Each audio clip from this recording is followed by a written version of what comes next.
Utopiec rympa i niedźwiedź. Tam kajżyki fale gnały, koła młynów się zwiertały.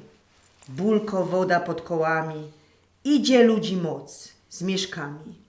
Z wyrtu koło miele, bydą chleby na niedzielę, będzie białej mąki moc. Poszli ludzie, idzie noc. Bulko woda, glasuje, kiery z żyki wylazuje i do młyna Waldko kroczy. Sierść zielono, żabi oczy i kopyta zamiast szłapy. Ciepie młynarz mu na łapy zboża, mąki białej tyż. Czy to człowiek, czy to zwierz? To utopiec rympa przyszł, je w noc każdo, je i dzisio. Na delówce tamkaj stanie szlum i woda się ostanie. Jak marasić on tak może i wychciwo jeszcze zboże. Choć halace młynarz fes, to duch wodny przeca jest, to też zgorszyć go nie może, już mu lepszy dawać zboże. Ale roz, ktoś bez dzień klupie. Czy je młynarz we chałupie? Joch je cygun, stary tarka, co szczyć chodzi po jarmarkach i niedźwiedzia z sobą wodzi. Przypiąże go sam przy wodzie, szukum izby na noc dzisio.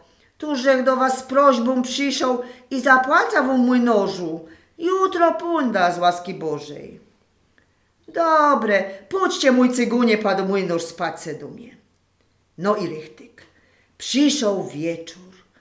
Pierwsze łogrzał się przy piecu, zjadł wieczerzo i szł spać.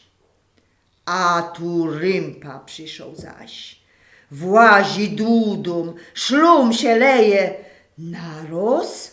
Kiedyś tam szaleje, coś tam ryczy kole rzeki, słyszeć kroki niedaleki.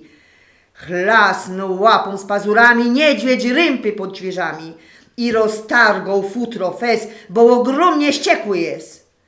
Leci rympa w lotku wodzie, a zwierz za nim i go bodzie fez ostrymi pazurami, głośno kłapie zębiskami. Rano wziął niedźwiedzia cygun i na inszy jarmark idą. Bulko woda pod kołami, idzie ludzi moc z mieszkami. Godo młynarz wszystkim ludziom, że utopiec się wykludził, nie pokazał się już w wodzie. Modlo siebie młynarz zboże i majątku się dorobił, odkąd niedźwiedź rympy pobił.